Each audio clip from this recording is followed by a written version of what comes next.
Fire is beautiful. There's something deeply primal about it, and it warms the soul. So campfires and fire pits are fantastic things, but they do use kind of a lot of firewood. What if it was possible to cook your food and keep warm using just one log?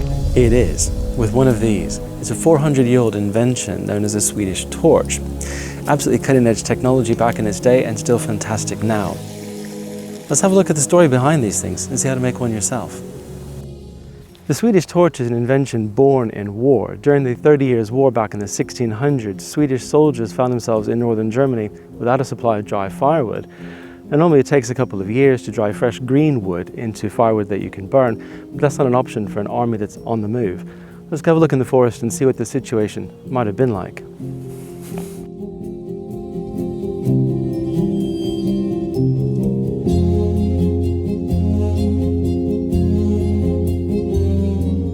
In Northern Europe, the landscape would have been dominated by conifers like the ones behind me and birch trees like this. In Northern Europe at the time, there would have been standing deadwood and fallen deadwood. Now, provided it's up off the ground, fallen deadwood can be bone dry inside. After decades of fighting, all of the good dry firewood would have already been scavenged from near roads or settlements. Now, they needed good dry wood because, with maybe the exception of ash, green wood just doesn't burn well. So they needed to come up with a way of burning firewood that would use a minimum of dry firewood to eke out the supplies that they could find. Something else you'll want from a pine tree is this stuff. It is resin. It is tree sap. The tree oozes it out of wounds to protect itself while it heals, but it is also extremely flammable. Nature's very own fire starters. One of the challenges with standing deadwood is that the roots are still in the ground. Now, with fallen deadwood, the roots usually lift partly or completely out of the ground, and this actually helps it dry. If the roots are still in the ground with standing deadwood, capillary action means that water still gets drawn up into the trunk, keeping it wet for a while. Now, this does diminish over time, meaning that eventually standing deadwood can also be perfectly dry inside and ready to burn as firewood. Another great resource you can get from a forest is this. It's birch bark. It is easy to peel off a tree, and it is very, very flammable. It's because it's full of resins like conifer trees are. So make a fantastic tinder for getting your Swedish torch going. Now, we've got a couple of standing dead trees on our land, one that's been there for quite some time, and a standing dead willow tree that I think could be fantastic for some Swedish torches.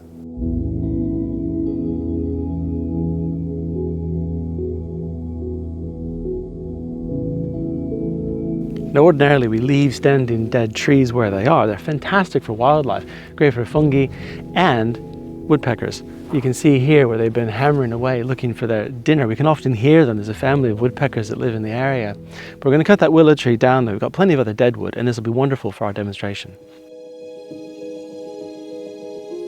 On our land we have this dead willow tree. It was dead when we moved in about 5 odd years ago. It should be perfect for our needs. I'm going to cut this trunk into 2 different lengths, 2 different heights, for 2 different styles of Swedish torch. The difference is important, and I'll explain it in just a minute.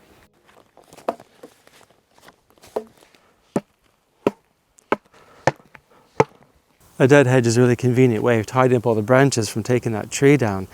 You just drive in a couple of uprights into the ground, put all of your branches into it. It's really good for wildlife and biodiversity generally. We've got a number of them on our land. I've held back some of these larger branches for making one of our types of Swedish torches with. Now, despite being a bit damp on the outside from the rain, inside is bone dry. They should work beautifully. A moisture meter is a really handy tool. It sends an electric charge from these little pins through the wood. The more wet the wood is, the more conductive it is, so this thing can tell you how much moisture there is in the wood. I made a whole video on how you can tell if your firewood is properly dry. I'll leave a link in the description below. Go and have a look. So despite this standing tree having its roots in the ground and being out in the British weather, it's dry. Reading 19% moisture content, anything 20% or below, you're good to go. This first method I'm going to show you involves the use of a saw, and I'm going to use a chainsaw, but you could use a bow saw as well. The benefit of a chainsaw is you get much wider cut, the kerf, which allows better airflow. So what you're going to want to do is cut 3 cuts in the top of the log, so it'll look like a snowflake, a 6-pointed star. Hello. One other thing to be aware of is if you're using a chainsaw to do this, you want to start cutting with the bar at an angle. So you cut down quite a ways on this side first, before you then bring the bar over to continue the cut along the top. If you just try to cut straight down across the top of the log, the bar then skitches around, which isn't safe and makes the top look a mess, so don't do that. When you're cutting a log like this, try to make sure that your cuts are indeed vertical and not at a curve. It just looks nicer, and we all know how important it is to have good looking firewood. Also, don't cut all the way down to the ground. This bottom section is uncut. That means the whole thing holds itself together, which is very convenient so it doesn't fall apart while you're trying to use it or cook with it. I use this as a stop so that all my cuts ended up at the same height, which just looks nice. There's another style of Swedish torch I'd like to show you. For this one, you'll need an axe or some way to split the wood into pieces. You're then going to tie it back together again. So you could make some nettle cordage or use some jute rope, but you want to use something natural because eventually the cordage will burn, and if you use plastic, you end up with plastic fumes, which you don't particularly want. You can of course tie it back together, but with wire as well. So let's get splitting.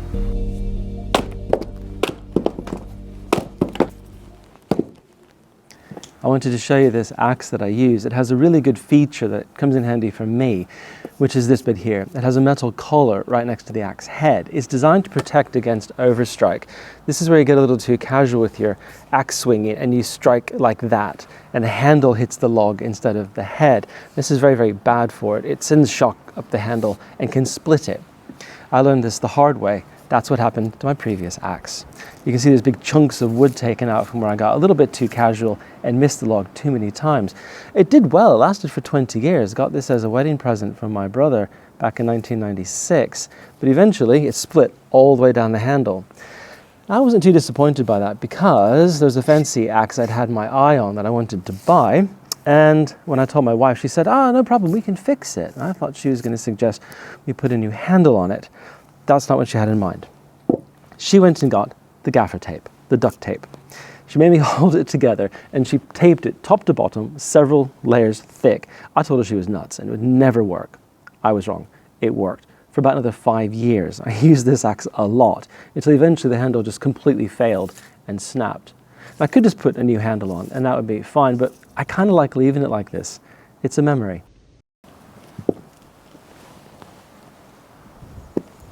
Now with this design of Swedish Torch, you're going to want your log to be much shorter than with this style. This is about 30 centimeters or 12 inches tall, and because you split it, it becomes inherently unstable, even though you then tie some rope or cordage around it.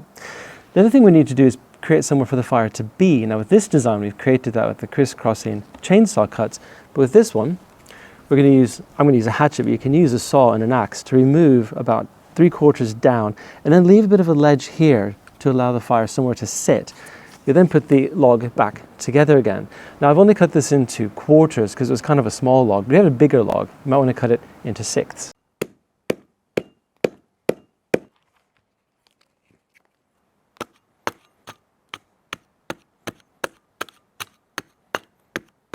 Right, so I have removed the middle section from each of these pieces of wood. Now at this point you have a choice. You can either tie them back fairly loosely, or you can do what I've done and make an air hole like that.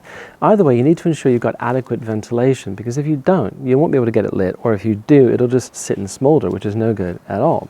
Now I've got a third type of torch that I want to show you, using those branches from the willow tree. Let's go make one of those and get these things lit.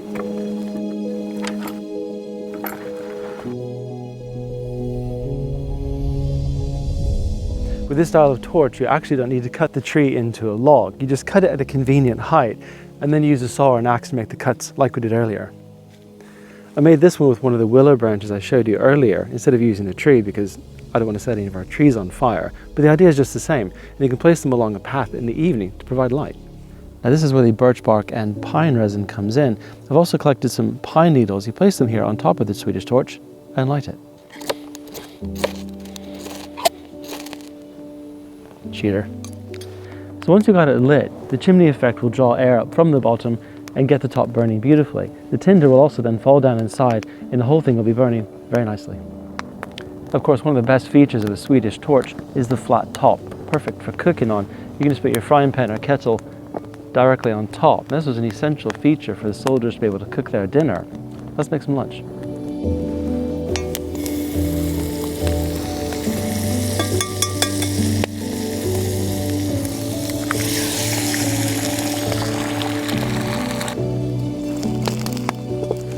Now the second version of the Swedish Torch, the one that we split with an axe, you can light it by putting the tinder on top like we did with the first version, or you can put the tinder down inside and poke a match through the air hole.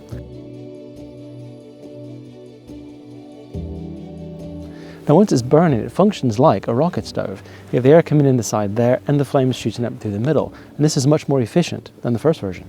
One of the great things about Swedish torches is because the flame is up off the ground, you can burn them in snowy or wet conditions.